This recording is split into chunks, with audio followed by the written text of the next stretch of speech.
Assalamualaikum warahmatullahi wabarakatuh. Jadi, di pembelajaran kali ini kami akan membahas KD 3.7 dan 4.7, yaitu mengolah dan menganalisis teori jumlah pasangan elektron di sekitar inti atom atau teori domain elektron dalam menentukan bentuk molekul. Di kelompok 6 ini beranggotakan Sofiana Nur Aziza dengan NPM 24130230005, Tina Kuswati Khairnisa dengan NPM 24130230021, Muhammad Farid Asiraj dengan NPM 24130230059, dan Nabila Zahira Nizwa dengan NPM 24130230063. Belum teori VSEPR muncul, para ilmuwan kesulitan menjelaskan bentuk ruang molekul hanya dengan ikatan dan rumus kimia saja. Pada tahun 1957, Ronald Gillespie dan Ronald Nieholm mengembangkan teori VSEPR untuk menjelaskan bentuk molekul berdasarkan gaya tolak-menolak antar pasangan elektron di sekitar atom. Jadi, kesimpulannya, teori VSEPR ini lahir karena bentuk molekul seperti NH3 dan H2O tidak bisa dijelaskan hanya dengan jumlah atom.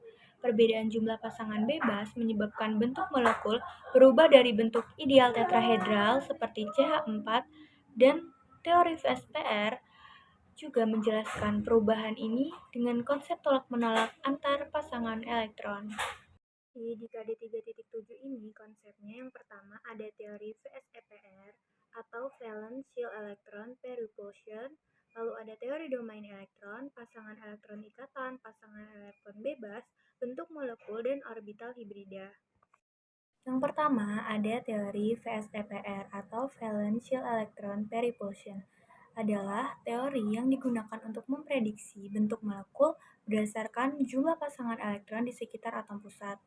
Nah, teori ini menyatakan bahwa pasangan elektron baik yang berikatan maupun bebas akan saling tolak-menolak dan menempati posisi yang berjauhan satu sama lain untuk meminimalkan gaya tolak-menolak tersebut.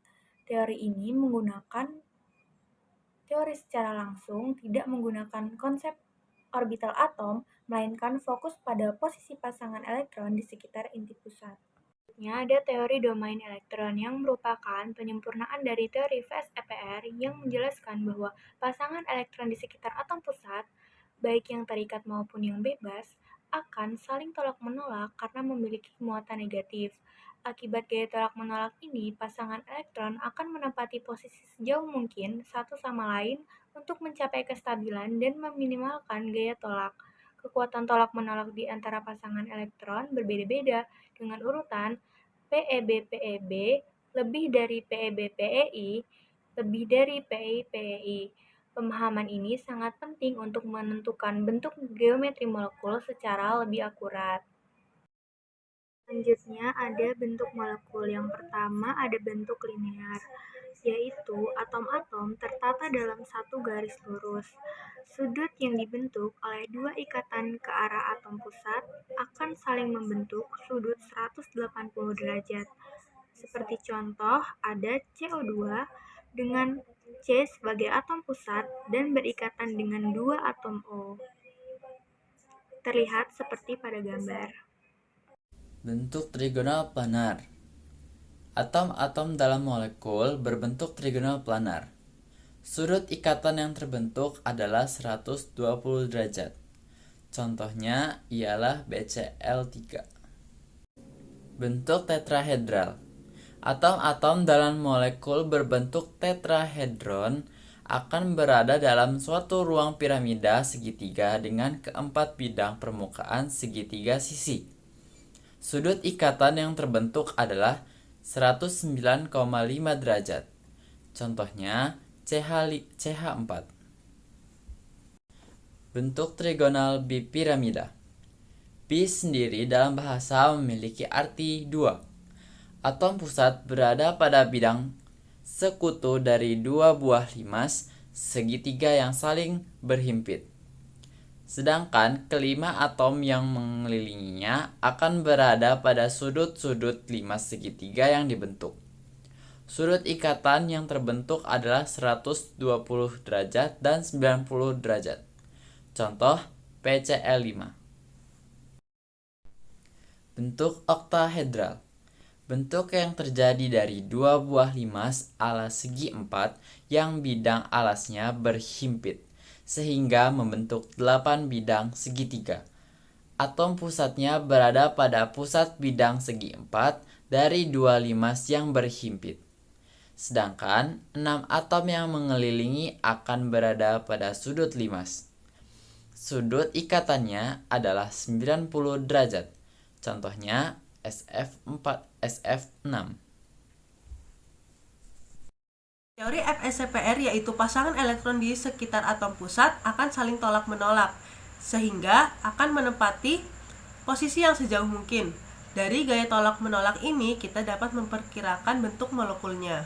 Untuk merumuskan bentuk molekulnya, kita dapat menggunakan simbol AXNEM, yang dimana A adalah atom pusat, X adalah jumlah atom yang terikat pada atom pusat, atau bisa disebut juga dengan pasangan elektron ikatan, dan E adalah jumlah pasangan elektron bebas pada atom pusat, atau elektron yang tidak membentuk ikatan. Jika sebuah atom pusat hanya membentuk ikatan tunggal dengan atom lain, artinya setiap ikatan itu melibatkan satu elektron dari atom pusat dan satu elektron dari atom lain. Jadi untuk setiap ikatan tunggal, atom pusat memberikan satu elektron dari lapisan elektron terluarnya untuk berbagi dengan atom yang berikatan dengannya. Jika semua ikatannya tunggal, kita dapat menghitung jumlah pasangan elektron bebasnya dengan rumus E sama dengan EF FV min X per 2, yang dimana EF adalah jumlah elektron valensi atom pusat dan X adalah jumlah elektron dari atom pusat yang digunakan untuk membentuk ikatan. Dengan demikian, tipe molekul dapat ditentukan dengan urutan sebagai berikut. Yang pertama, menentukan jumlah elektron valensi dari atom pusat. Yang kedua, menghitung jumlah pasangan elektron ikatan, yaitu jumlah atom yang berikat langsung dengan atom pusat. Dan yang ketiga, menghitung jumlah pasangan elektron bebas di atom pusat. Sebagai contoh, kita menentukan tipe molekul air H2O, yang dimana atom pusat air yaitu oksigen yang memiliki elektron valensi 6. Oksigen membentuk ikatan dengan dua atom hidrogen, jadi X sama dengan 2, sehingga bisa dihitung jumlah pasangan elektron bebasnya dengan rumus E sama dengan elektron valensi min X per 2, dan dimasukkan E sama dengan 6 min 2 dibagi 2 sama dengan 2. Jadi rumus tipe molekul air yaitu AX2E2. Setelah diketahui pasangan elektron bebas maupun terikat, kita dapat menentukan geometri molekulnya. Adapun langkah-langkahnya, yang pertama yaitu menentukan tipe molekul, yang kedua menentukan geometri domain elektron di sekitar atom pusat yang memberi tolakan minimum, yang ketiga menetapkan domain elektron dengan menuliskan lambang atom yang bersangkutan, dan yang terakhir menentukan geometri setelah mempertimbangkan pengaruh pasangan elektron bebasnya. Sebagai contoh, kita menggunakan molekul air H2O, yang dimana molekul tipe AX2E2 ini memiliki total 4 domain elektron di sekitar atom pusat. Dari keempat domain tersebut, 2 merupakan pasangan elektron ikatan, yaitu 2 atom yang berikat langsung dengan atom pusat, dan 2 lainnya merupakan pasangan elektron bebas yang tidak berikatan namun tetap mempengaruhi bentuk molekul. Karena terdapat 4 domain elektron, susunan ruangnya adalah tetrahedral, yaitu susunan di mana keempat domain tersebut saling berjauhan dengan sudut ideal sekitar 109,5 derajat untuk meminimalkan tolakan antar elektron. Namun, kehadiran 2 pasangan elektron bebas akan mendorong pasangan elektron ikatan menjadi lebih dekat satu sama lain, sehingga mengubah bentuk molekul dari tetrahedral menjadi planar bentuk V atau bengkok. Dalam contoh molekul air H2O, 2 atom H menempati posisi pasangan elektron ikatan dan 2 pasangan elektron bebas menempati 2 posisi lainnya. Akibatnya, pengaruh tolakan dari PeB sudut ikatan HOH menyempit menjadi sekitar 104,5 derajat. Teori hibridisasi.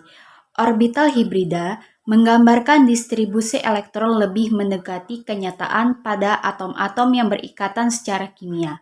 Teori hibridisasi orbital adalah penjelasan teori mengenai geometri suatu molekul. Jika suatu molekul diketahui geometrinya, maka dapatlah dijelaskan hibridisasi yang terjadi. Teori hibridisasi menjelaskan bagaimana orbital-orbital atom seperti S dan P dapat bercampur atau berhibridisasi membentuk orbital baru yang disebut orbital hibrida. Orbital hibrida ini memiliki bentuk dan energi yang berbeda dari orbital awalnya, dan lebih cocok untuk menggambarkan bentuk molekul sebenarnya. Hubungan hibridisasi dan bentuk molekul. Yang pertama ada jumlah pasangan elektron atau domain elektron menentukan jenis hibridisasi.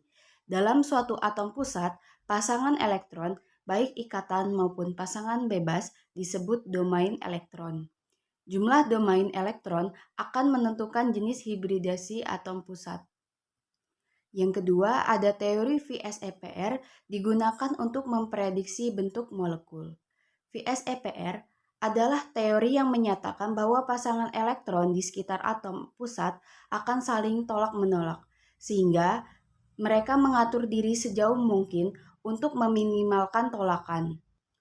Teori ini sangat berguna untuk memprediksi bentuk geometris molekul berdasarkan jumlah domain elektron. Yang ketiga, ada tolak-menolak pasangan elektron mempengaruhi geometri molekul. Pasangan elektron bebas memiliki gaya tolak yang lebih besar dibandingkan pasangan ikatan. Akibatnya bentuk molekul bisa berbeda walaupun jumlah domainnya sama. Contohnya CH4 memiliki 4 domain dan 0 pasangan bebas membentuk molekul tetrahedral. Berikut ini terdapat tabel orbital hibrida. Pada tabel pertama ada orbital asal yaitu S dan P, orbital hibrida SP, bentuk molekulnya yaitu linear, sudut ikatannya 180 derajat, contoh molekul yaitu CO2.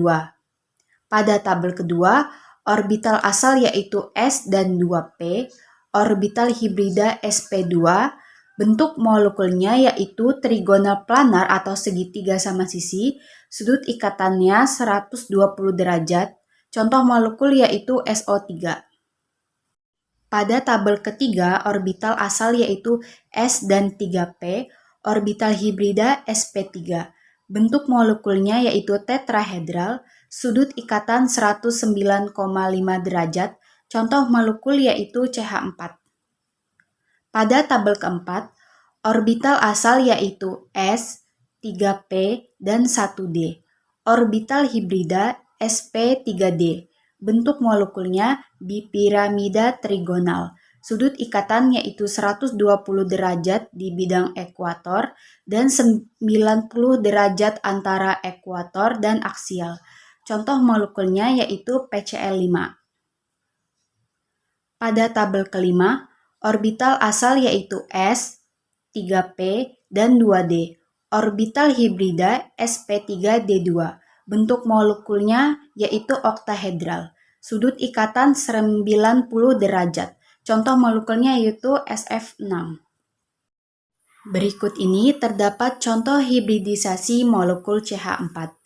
Yang pertama yaitu menentukan atom pusat. Atom pusat dari CH4 yaitu karbon. Konfigurasi elektron karbon yaitu 1s2, 2s2, 2p2. Elektron valensinya 4. Kalau digambarkan, orbitalnya menjadi 2 elektron di orbital 2s, 2 elektron di orbital 2p, masing-masing 1 di 2px dan 2py. Masalahnya, karbon hanya memiliki 2 elektron tak berpasangan, padahal CH4 membutuhkan 4 ikatan.